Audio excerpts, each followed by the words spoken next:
Înmulțirea coniferelor prin butășire este o metodă foarte simplă și foarte sigură. Și cu toate acestea, foarte mulți dintre noi încercăm acest proces fără niciun fel de rezultat. Este ceva acolo ce ne scapă, ceva ce nu reușim să înțelegem. Avem nevoie de 3 lucruri esențiale pentru a avea reușite la înrădăcinarea acestor butași. În primul rând, perioada de recoltare. Trebuie să recoltăm plantele imediat după intrarea în vegetație. Deci după perioada de repaus vegetativ, de la jumătatea lunii martie până la jumătatea lunii iunie, se pot recolta butașii pentru a-i pune la înrădăcinat. Aceasta ar fi prima perioadă, în primăvară. A doua perioadă este în toamnă, o perioadă mult mai scurtă, este undeva aproximativ o lună de zile, de la jumătatea lunii septembrie până la jumătatea lunii octombrie. Trebuie să recoltăm de pe plante perfect sănătoase, preferabil de pe partea de nord a plantei, unde plantele sunt mai puțin lemnificate. Al doilea aspect și cel mai important este substratul. Aș putea spune este elementul cel mai important în reușita înrădăcinării. Un substrat de calitate cu foarte multe materiale drenante în substrat duc la o înrădăcinare sigură. Fără acest substrat de calitate nu reușim să înrădăcinăm coniferele. Sunt puțin mult mai pretențioase decât foioasele. Al treilea aspect și la fel de important, unde poziționăm ghivecele cu plantele puse la înrădăcinat. Pe sezonul cald trebuie să le ținem la răcoare, un loc umbros, semi-umbros. Pe perioada de iarnă, aceste plante care au început să înrădăcineze, putem să le ținem și într-o seră neîncălzită sau o găsim un loc destul de luminos unde să nu înghețe tinerele plante cu tinerele rădăcini. Anul trecut, în toamnă, am început procesul de înrădăcinare pe mai multe tipuri de substraturi, mai exact 3 tipuri de substraturi. Am început cu tuia în turbă, pus la înrădăcinat în turbă. O să vedem imediat rezultatul. A fost un rezultat de înrădăcinare undeva la 60%, nu foarte semnificativ. Foarte multe s-au uscat. Am adus doar unul dintre cele uscate, iar un proces de 100% de înrădăcinare l-am obținut în substraturile granulare anorganice. Unul dintre ele este chiar cărămida. Cărămidă spartă, bucățele, absorbe foarte mult umiditate, reține umiditate suficientă pentru 24-48 de ore. Am pus și în pomice și lavă vulcanică, ca de altfel și acesta este un substrat anorganic. Nu reține apă stagnantă, reține apă curată, oxigenată și acesta se poate uda odată la 24-48 de ore. Dacă menținem umiditatea constantă în acest tip de substrat, avem rădăcinare 100%. Haideți să trecem la procesul de alegere a materialului, să vedem cum am procedat la turbă și la plantele care le-am înmulțit în materialul anorganic, în materialul foarte drenant. Butășirea este foarte simplă. După ce am ales lăstarii de pe plante sănătoase, ne alegem partea unde avem atât parte lemnoasă, cât și parte vegetativă. Nu trebuie să avem toată această parte verde, deci trebuie să avem această parte maronie unde este partea lemnoasă și unde se află elementele necesare plantei pentru a se dezvolta, pentru a face rădăcini. Deci dacă este lemnificat pe toată această parte, nu este bine. Deci trebuie să fim undeva la jumătate lemnificat, jumătate parte verde. Încerc să vă arăt câteva exemple cum trebuie și cum nu trebuie să fie. Deci, acesta este unul dintre butașii care sunt perfecți. Am jumătate parte lemnoasă, iar jumătate parte vegetativă. Și acum am să caut un lăstar. Dacă vedem aici, Nu avem deloc parte lemnoasă, acest lăstar nu va fi bun pentru a butăși, nu va face rădăcini. Deci acesta este partea pe care am ales-o prima dată. Vedeți, am jumătate parte lemnificată, cam 3-4 cm, iar partea de sus este verde. Vedeți cum pornește de aici. Este deja parte vegetativă, nu mai avem parte lemnoasă. Iar pe lăstarul care am spus că nu este bun, pentru că este prea crud, nu are deloc parte lemnificată, parte unde se află elementele pentru a înrădăcina. Deci, acest tip de butaș nu putem să-l folosim. Imediat se va putrezi această parte și rezultatul va fi 0. Deci să recapitulăm. Așa trebuie să arate un butaș, după care mai reducem semnificativ din partea vegetativă, de preferabil să nu tăiem, să demontăm în acest fel partea în exces a butașului.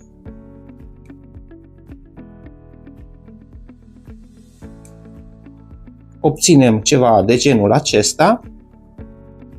Ne preparăm ormonul radicant. Îl introducem în acest praf.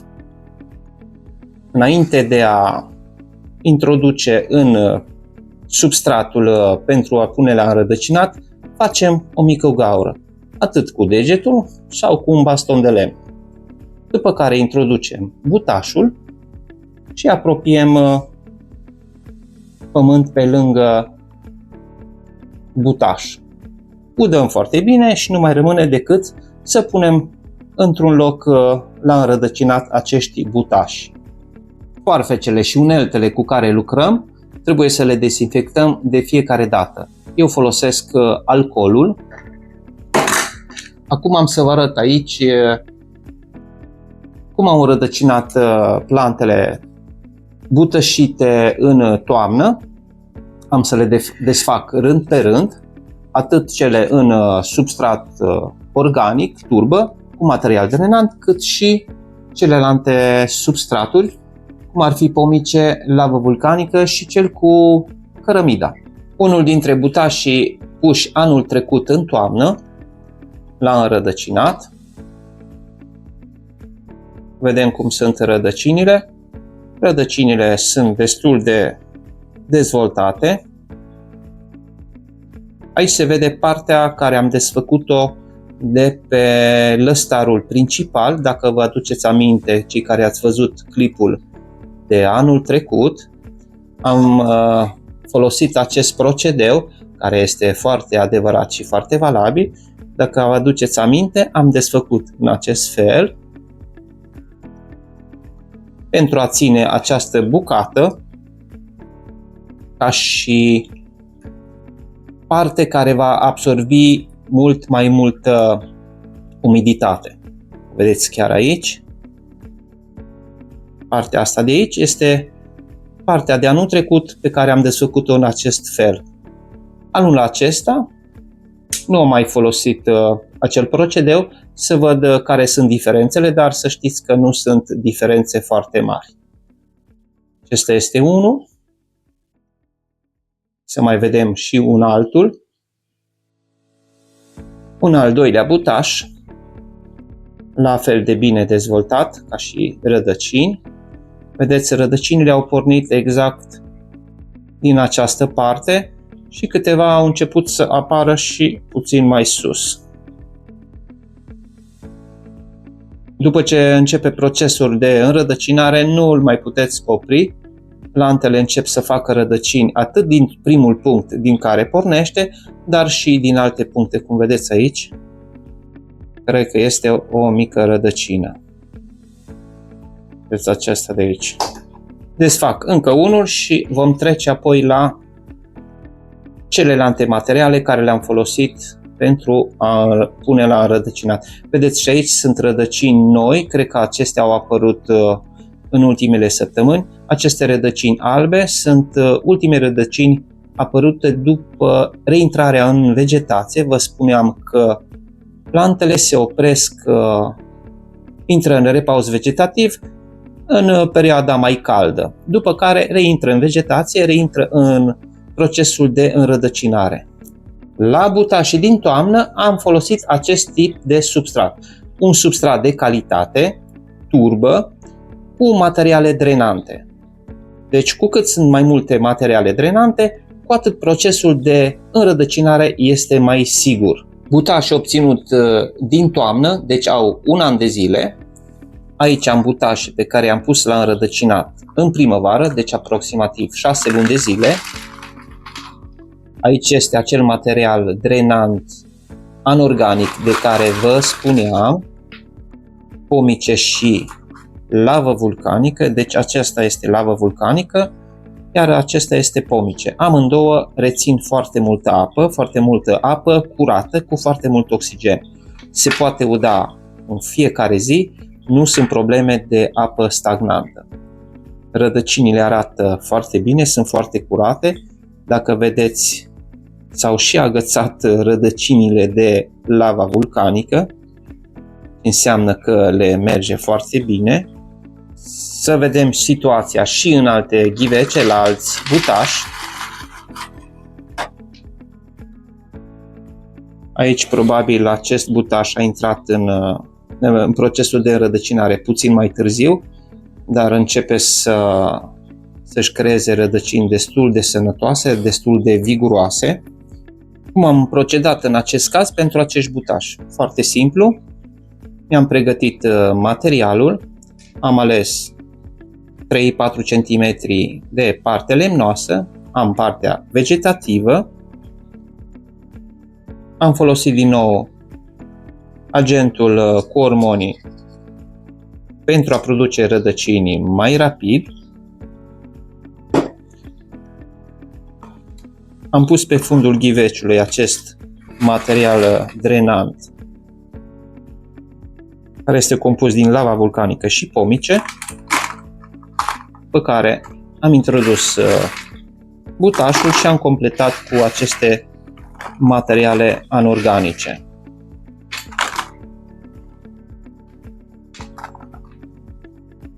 Acest tip de material se poate uda în fiecare zi, chiar este indicat să fie udat în fiecare zi pentru a avea o rădăcinare cât mai rapidă. Cărămida spartă, un material pentru un rădăcinat foarte, foarte bun, ca de altfel și foarte, foarte ieftin. Să vedem care este și rezultatul și la cărămida spartă. Și aici avem rezultate foarte bune. Rădăcinii sănătoase, rădăcinii viguroase. L-am și pe al treilea, un pic mai firav butașul, vegetație mai puțină, dar să vedem și acesta cum se comportă.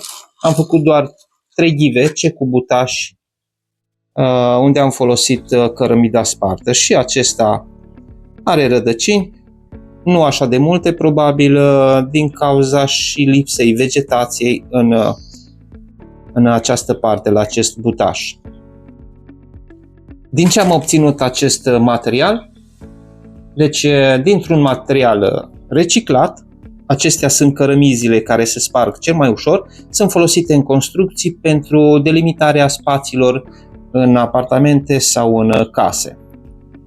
Ori mergeți și cereți aceste materiale care se pot recicla, ori dacă nu, se găsesc de cumpărat. Avantajul cel mai bun este că acest material, odată ce au fost plantele noastre ce au fost înrădăcinate, se poate recupera și refolosi. Butaș pus la înrădăcinat acum 3 săptămâni de zile aproximativ.